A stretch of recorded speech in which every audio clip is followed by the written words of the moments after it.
साह्रै रमाइलो कथा सुन्दैछौं। कथाको नाम हो भूतु र रङ्गीचङ्गी बलहरू। ल सुरु गरौँ है त। ल अब सबैभन्दा पहिले त हाम्रो कथाको यो प्यारो साथीलाई भेटौँ न है। हेर्नुस् त, यो हो भुतु। कति प्यारो र हँसिलो भालु। उसको घाँटीमा त्यो रातो रिबन पनि कस्तो सुहाएको है। भुतु आज खेल्नका लागि एकदमै तयार छ। भूतुलाई खेल्न एकदमै मन लागिरहेको थियो। उसले यताउति केही रमाइलो कुरा छ कि भनेर खोज्न थाल्यो। अनि थाहा छ उसले के भेट्टायो? एउटा अचम्मको चिज।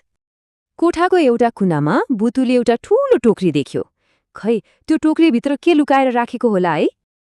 भुतु त खुसीले फुरुङ्गै भयो अनि रमाउँदै करायो, आहा, यहाँ त कति धेरै रङ्गीचङ्गी बलहरू पो रहेछन्। हो नि, हाम्रो भुतुलाई रङ्गहरूसँग खेल्न असाध्यै मनपर्छ। अब भूतुले यी नयाँ बलहरूसँग कसरी खेल्छ होला? ल हेर्दै जाउँ है त।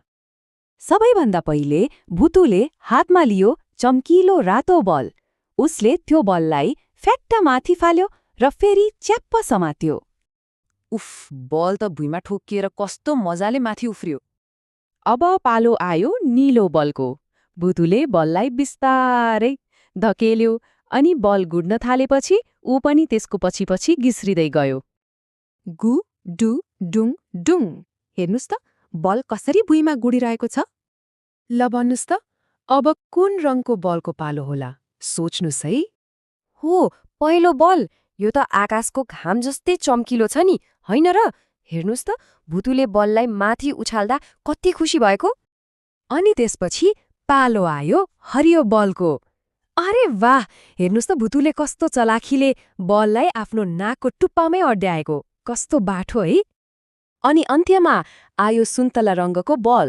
यो त हेर्दै गुलियो सुन्तला जस्तो मिठो देखिन्छ। भूतुले बललाई मायाले आफ्नो काखमा लियो। दिनभरि यति धेरै खेलेपछि त हाम्रो सानो साथी भूतु थाकेछ। अब आराम गर्ने बेला भयो। रातो, नीलो, पहेँलो, हरियो अनि सुन्तला सबै रङ्गका बलहरू कोठाभरि छरिएका छन्। हेर्दा त पुरै कोठा नै इन्द्रेणी जस्तो पो देखिएको छ। कति राम्रो।